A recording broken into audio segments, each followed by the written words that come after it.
우리가 인생을 살아가다 보면 기쁠 때도 있고 슬플 때도 있고 힘들 때도 있고 평안할 때도 있을 것입니다. 예수님의 생애에서도 괴롭고 힘든 때가 있었습니다. 오늘 본문에 보니까 지금 내 마음이 괴롭다 그렇게 되어 있고, 성경 난외주 마음이라고 하는 거 1번을 보면 난외주에는 또는 영혼이라고 되어 있습니다. 예수님의 영혼이 괴롭다 그렇게 말씀하고 있습니다. 왜 괴롭습니까? 예수님께서는 이제 십자가를 지셔야 하는데 십자가를 앞두고 마음이 괴로우셨습니다. 예수님께서 십자가를 앞두고 마음이 괴로우신 이유는 그는 죽어야 될 이유가 전혀 없기 때문입니다. 인생이 잘못을 해서 벌을 받는다면 누가 항의를 하겠습니까?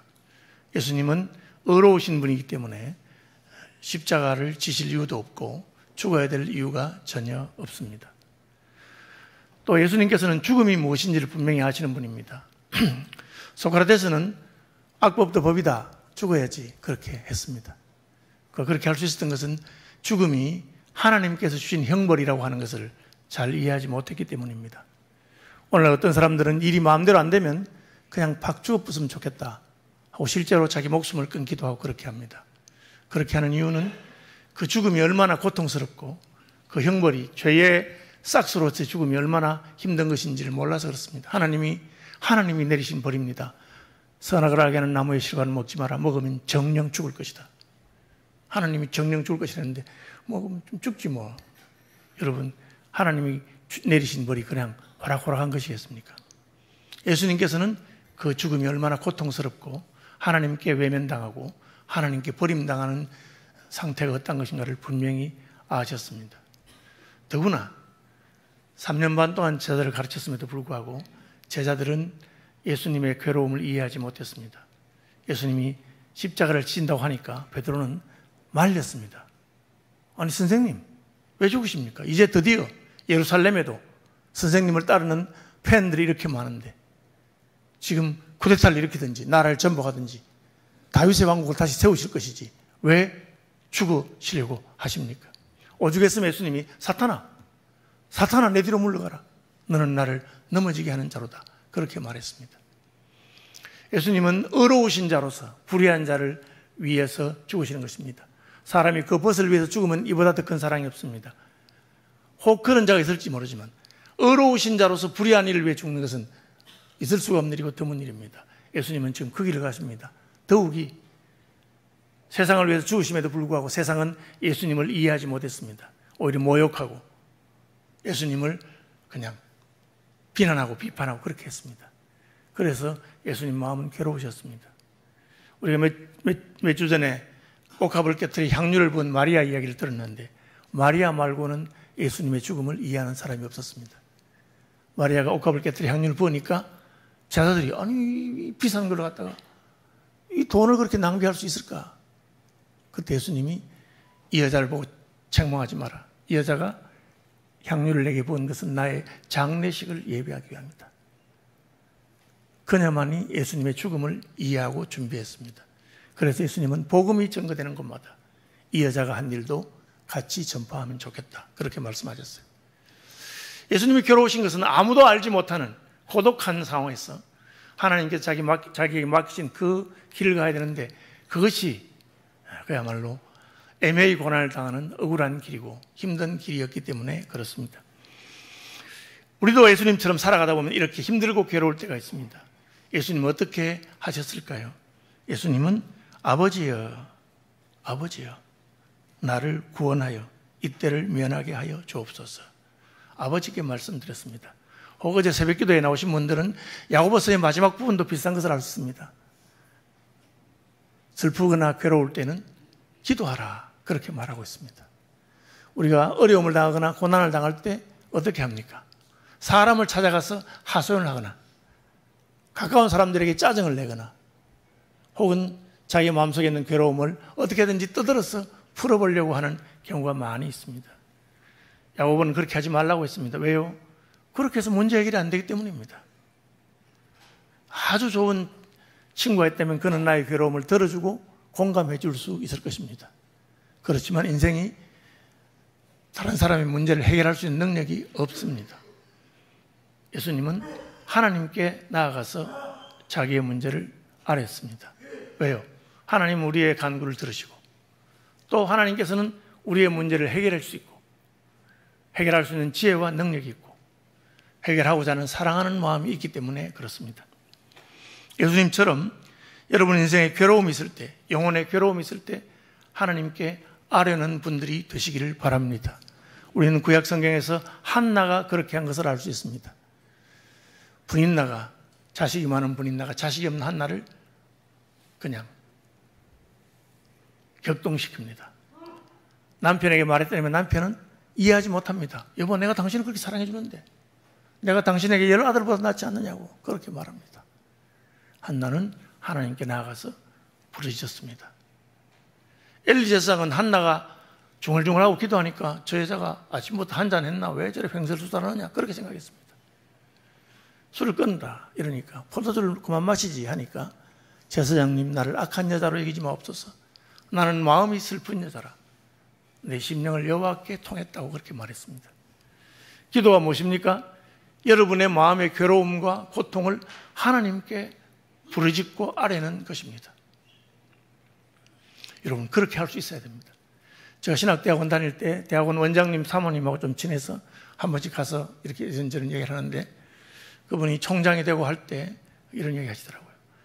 높은 자리에 올라가니까 바람도 더 많이 부는데 얼마나 모함하는 사람, 시기하는 사람도 많고 거짓말하는 사람도 많고 그렇다고 하는 겁니다. 그래, 그럼 어떻게 하십니까? 그러니까 가덕도 기도원에 가서 혼자 가서 아무도 없는 그 예배당에서 밤새도록 대굴대굴 굴면서 하나님, 나 살려달라고, 나 죽을 것 같다고, 어떻게 하면 좋을지 모르겠다고 그렇게 부르짖었다고 합니다. 그래, 밤새 부르짖고 나면 하나님께서 위로해 주셔서 새 힘을 얻어서 또 다시 와서 사역하고 그렇게 했다고 그렇게 말씀하시더라고요. 여러분, 인생에 우리가 감당하기 힘들고 내 영혼을 흔드는 것 같은 그런 고통의 날이 있을 수 있습니다. 어떻게 합니까? 예수님께서는 하나님 아버지께 있는 그대로 말했습니다. 아버지여, 내 마음이 괴롭습니다. 그렇게 말합니다. 아버지여, 나를 구원하여 이때를 면하게 하여 주옵소서. 겟세마네 동산에서 똑같은 기도를 했습니다. 할 수 있으면 이 잔을 내게서 옮겨 주옵소서. 여러분, 기도에서 제일 중요한 것은 정직한 기도입니다. 여러분의 마음을 있는 그대로 하나님 앞에 쏟아놓는 것입니다. 왜? 하나님은 우리의 기도를 들으시기 때문에, 하나님께서 우리를 외면하지 않기 때문에 있는 그대로 정직하게 쏟아놓게 됩니다. 놀라운 사실은 예수님은 거기서 멈추지 아니하고 한 걸음 더 나아갔습니다. 아버지여, 나를 구원하소서, 이때를 면하게 하여 주소서. 끝이 아니고 그러나 내가 이를 위하여 이때에 왔나이다. 예수님은 기도하는 중에 이제 자기가 왜 지금 여기 있는가, 어쩌다 보니 내가 이런 상황을 당하게 됐는가 하는 것을 생각하게 되십니다. 그 이유는 예수님이 사람이 되셨기 때문입니다. 인자가 온 것은 섬김을 받으려 함이 아니라 섬기려 하고 도리어 자기 목숨을 많은 사람의 대속물로 주려 함이니라 그렇게 말했습니다. 저는 목사니까 목사 세계 외에는 잘 모릅니다. 목사 친구들을 많이 만나보는데 어떤 목사들은 목회가 너무 힘들고 어려워서 죽을 것 같다고 그래요. 왜 그렇게 힘드냐? 뭐 경제적 어려움이냐, 건강 어려움이냐, 그게 아니고 교인들이 너무 애를 먹여서 견딜 수가 없다는 거예요. 자기를 이해하지 못하고. 여러분, 놀라지 마세요. 심지어 거짓말을 하는 교인이 있어요. 목사에 대해서. 목사가 하지 않은 짓을 했다고 모함을 하고. 나중에는 와서 또 사과를 한대요. 오늘 죄송하다고 제가 거짓말했다고. 그러면 그냥 죽을 것 같아요. 그죠? 어쩌다 내가 이렇게 왔을까? 그런 생각이 들 수 있습니다. 그럴 때 방법은 없어요. 내가 왜 목사가 되었는가?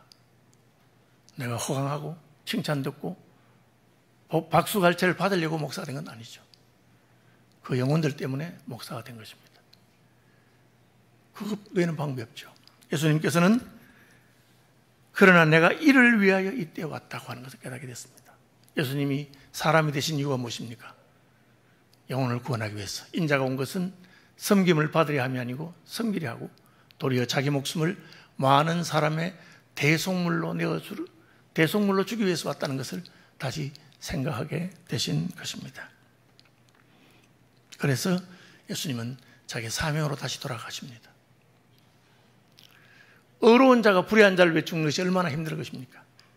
여러분, 목숨을 내놓는 것은 힘든 일입니다. 그런데 여러분, 살아보면 내 목숨을 내놓는 것과 더 힘든 일이 있어요. 그게 뭔지 아십니까? 자식의 목숨을 내놓는 겁니다. 자식이 내 앞에서 죽어가는 것을 보는 것만큼 괴로운 것은 없습니다. 저도 뭐 길지 않은 인생 살아보면서 애들을 키웠잖아요. 우리 애들이 어릴 때 이런 일이 있었어요. 장염이 걸려가지고 병원에 갔더니만 장염이 걸렸다고 아무것도 먹이지 말고 물만 먹이라는 거예요. 하루 종일. 그래서 이제 애가 좀 크면 말하면 되잖아요. 너 배가 아프기 때문에 지금 밥은 지금 못 먹고 젖도 못 먹고 우유도 못 먹고 그냥 물만 마셔야 된다는데 애가 어리잖아요. 말을 못 알아들어요. 그럼 밥을 달라고 먹을 걸 달라는데 안 주거든, 엄마가. 근데 애 엄마는 독해가지고 안 주는 거야. 안 되니까 아빠한테 찾아와서 아빠 먹을 걸 달라는 거야. 하도 오니까 내가 마음에 안 돼 줬어요. 어떻게 되겠어요? 애가 피똥을 사기 시작하는 거야. 다시 병원에 데려가니까 이렇게 무식한 아빠가 있냐면서 3일 동안 굶기라고 또 이러는 거예요. 그때 제가 대신 아프고 싶고 대신 주고 싶더라고. 할 수 있으면. 그것을 경험한 사람이 아브라함입니다.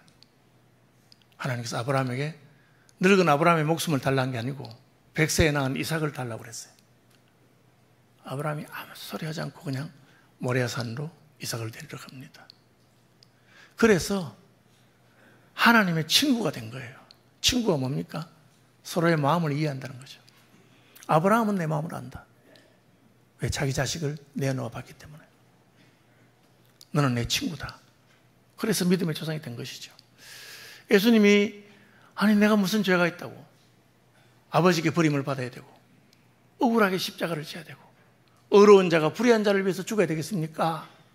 하는데 아버지가 생각이 난 거예요. 나의 목숨을 내놓는 것도 귀하고 힘든 일이지만 자기 아들의 목숨을 내놓는 아버지의 마음은 어떡할까? 다른 방법이 있으면 그렇게 했을 것입니다. 그런데 아들을 내어놓아야만 되기 때문에 내게 그것을 부탁하시고 내가 그것을 순종하겠다고 와서 여기까지 오게 된 것입니다. 한나가 아들이 없어서 하나님께 부르짖다가 하나님에게는 나실인이 하나도 없구나. 그걸 깨닫고 하나님 아들을 주시면 나실인으로 여호와께 바치겠다고 그렇게 서원하게 되는 것입니다. 여러분, 기도하는 사람들은 자기의 마음을 하나님 앞에 아뢰는 것으로 시작하여 하나님의 마음을 헤아리게 됩니다. 예수님은 나의 고난 못지않게 아버지의 고난이 있다는 걸 깨달았습니다. 그래서 내가 이때를 위하여 왔습니다. 아버지여, 아버지의 이름을 영광스럽게 하옵소서 하시니 이제 나의 영광이 아니라 아버지의 뜻대로 하십시오 하니까 하늘에서 소리가 나서 내가 이미 영광스럽게 하였고 또다시 영광스럽게 하리라. 예수님이 무엇을 했길래 하나님이 영광스러움을 받으셨습니까? 요한복음 17장 3절에서 예수님께서는 아버지께서 내게 하라고 하신 일을 내가 이루어 아버지를 영화롭게 하였다 그렇게 말하고 있습니다. 하나님이 영광스러움을 받은 것은 아들이 아버지의 뜻에 순종했기 때문에 그렇습니다. 옛날에 효자라고 소문난 두 사람이 양쪽 동네에 있었습니다. 이 동네의 효자는 자기 아버지에게 너무 자기가 잘하기 때문에 다음번 효자상은 자기가 받을 거 생각했습니다. 그런데 효자상을 반대마을에 건넌 마을에 있는 다른 아들이 받았어요. 그래서 도대체 얼마나 효성스러웠으면 나보다 더 효자가 누가 있느냐 하고는 찾아가 본 거예요. 그래서 이쪽 아버지하고 아들이 저쪽 아버지한테 찾아가서 효자상 받은 거 축하드린다고. 우리 아들도 참 효자긴 한데 그런데 당신 아들은 어떻게 하길래 효자상을 받았느냐 이러니까 그 효자상을 받은 아버지가 제가 한번 보여드릴게요 하고 아들을 부릅니다. 아범아 이리 온다 하니까 왔습니다. 그리고 뭘 시킵니다. 저기 외양간에 가서 황소를 좀 끌고 나오느라. 예 하고 황소를 끌고 나왔습니다. 그러니까 이 황소를 지붕 위에다가 좀 끌어올려 놔라 그렇게 말했습니다. 황소가 어떻게 지붕에 올라가요? 그러니까 그 말을 들은 상을 못 받은 집안의 아버지와 아들이 생각하기를 말도 안 되는 이상한 일을 시키시는군요. 그런데 그 아들이 예 하고 또 말하지 않고 지붕에 먼저 올라가서 지붕에서 황소를 끌어당기는 거예요. 올라오겠습니까? 그런데 뭐 하는 거예요. 그걸 보고 효자상을 못 받은 집안에서 저렇게 했기 때문에 효자상을 받았구나. 여러분, 자식이 아버지의 영광을 돌리는 게 무엇이냐? 아버지의 뜻을 그대로 행하는 것입니다. 예수님 그렇게 하셨습니다. 전에 제가 대구에서 사역할 때 저하고 친하게 지내는 목사님 중에 한 분이 고등학교 일진들에게 전도하고 일진들하고 사역하시는 그런 분이 있었어요. 그래서 제가 호기심이 생겨서 그 목사님 그 일진들 많이 하는데 대구에서 제일 싸움 제일 잘하는 일진은 덩치가 얼마나 크고 운동을 얼마나 잘하고 힘이 얼마나 셉니까? 이러니까 웃으면서 대구에서 일진 짱 1등, 2등, 3등 있는데 2등, 3등은 덩치도 크고 운동도 잘한대요. 근데 1등은 덩치도 작고 예리하게 생겼대. 평소에 보면 절대 일진 같지 않아 보이는데 걔가 일진 짱이라는 거야. 그래서 그런데 그 애들이 말 듣습니까? 싸움하면 걔가 이기기 때문에 말 듣는다는 거예요. 그런데 이 자그마한 놈이 얼마나 성질이 더러운지 어깨 둘이를 갖다가 왼쪽 오른쪽에 세우고 같이 이제 시내 다니다가 서울에 이제 명동처럼 대구의 명동에 할 수 있는 동성로를 가다가 예쁜 여고생이 지나가면 갑자기 자기 왼쪽 오른쪽에 있는 어깨들 보고 엎드려 뻗치를 시킨다. 왜? 내가 짱이라는 거예요. 큰 놈들 보고 막 이렇게 엎드려 뻗치 푸시업 시키면 큰 놈들이 막 기분도 나쁘고 예쁜 여학생 앞에서 하려니 싫은데도 시키니까 할 수 없이 한다는 거야. 자꾸 두 번, 세 번 하니까 이 둘이가 너무 기분이 상해가지고 야, 우리가 1대1로 붙으면 저놈한테 지지만 우리 둘이 한번 같이 붙으면 안 되겠나. 2대1로 다음에 또 한 번만 그런 일 시키면 가서 그냥 박살 내자고. 그렇게 해서 둘이 한번 붙었대요. 또 예쁜 여학생 지나가서 엎드려 뻗치니까 안 엎드려 뻗치고 도저히 못 참겠다고 두 명이 같이 달려들었는데 그렇게 운동 잘하고 덩치 좋은데 평소에는 그냥 예리예리해 보이는 걔가 딱 싸움이 붙으면 눈이 탁 돌아가면서 펄펄 난다는 거야.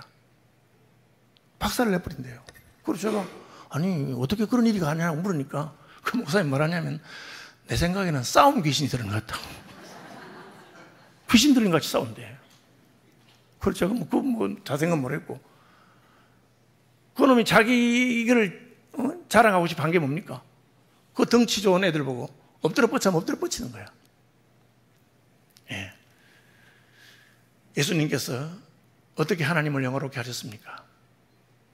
천지를 창조하신 하나님 아버지 함께 창조하신 분에게 너 마리아의 몸속에 들어가서 세포 단위로 성령으로 잉태되어서 세포 단위로 작아져서 10달을 기다렸다가 아기가 되어서 태어나고 돌봐주는 사람이 없으면 죽임을 당하는 헤롯이 그래서 죽이려고 한 거 아닙니까? 그 길을 걸으라고 했는데 예수님이 두말하지 않고 예 하고 순종했습니다. 자기를 비워 종의 형체를 가지사 사람으로 태어나신 것입니다. 그래서 하나님이 내가 이미 영광스럽게 하였고 또다시 영광스럽게 하라. 이 말은 뭡니까? 십자가에 죽기까지 복종하시는 것을 말하고 있습니다. 하나님이 아들아 내가 알고 있다. 내가 시키는 대로 다 해서 나는 이미 영광을 받았다. 내가 너에게 사람이 되라 했는데 사람이 되고 이제 죽으라고 하는데 죽잖아. 그것을 말하고 있습니다. 하늘에서 이 음성이 들렸습니다. 이것은 하나님께서 예수님이 하시는 일을 인정하시고 증언하시고 하신 것입니다. 놀랍게도 그 음성을 들은 사람들은 천둥이 울었다고 하고 이 말은 언어가 하나님이 말씀하셨는데 천둥 소리는 음향이잖아요. 음향. 그 뜻이 없잖아요. 천둥 소리처럼 들리고 어떤 이들은 천사가 그에게 말하였다. 고린도전서 13장에 사람의 방언과 천사의 말 할지라도 이 말 외국어를 말합니다. 우리가 알아듣지 못하는 말이라는 거예요. 하나님께서는 예수님의 기도를 들으시고 예수님이 응답하시고 내가 너로 말미암아 영광을 받았고 또 영광을 받을 것이다. 그러는데 사람들은 그걸 알지 못합니다. 예수님께서 왜 십자가를 지는지 제자들도 이해하지 못하고 아무도 이해하지 못합니다. 하늘에서 음성이 들려도 그 음성을 그냥 큰 소리로만 알고 있는 것입니다. 목사가 피를 토하면서 외쳐도 우리 목사가 왜 저리 과음을 지르고 앉아있나 뭐 그런 생각을 하고 있는 거지 그 말에 대해서 깨달음이 없는 것입니다. 왜 그렇습니까? 하나님의 은혜가 우리의 귀를 열어주셔야 되기 때문에 그렇습니다. 여러분 복음을 전가하면요 세상 사람들이 윤리적인 거 도덕적인 거 착하게 살아라 그런 거 다 이해합니다.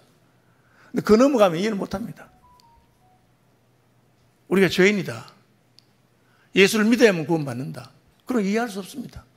듣긴 들어도 무슨 천둥 소리가 들렸나? 무슨 천사의 말인가? 그렇게 하고 말게 되는 것입니다.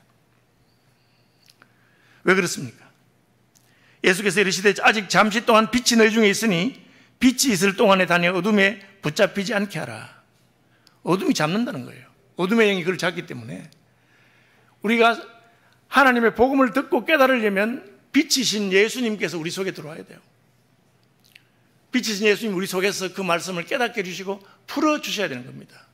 예수님이 승천하신 다음에는 또 다른 보혜사신 성령께서 오셔서 그 말씀을 깨닫게 해주셔야 됩니다.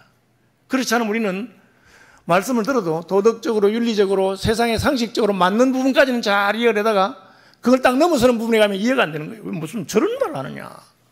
그렇게 되는 겁니다. 너에게 아직 빛이 있을 동안 빛을 믿어라. 그리하면 빛의 아들이 되리라. 예수 그리스도를 영접하고 그분이 우리 속에 들어오셔야 우리는 빛의 아들이 되고 어둠의 세력에 잡히지 아니하고 진리의 말씀을 들을 때 깨달음이 오는 것입니다. 여러분, 하나님의 은혜가 여러분과 함께 하시길 바랍니다. 설교를 들을 때나 기도할 때나 주께서 세미한 음성으로 말씀하실 때 그 음성이 내게 깨달아져서 전율이 나고 이렇구나.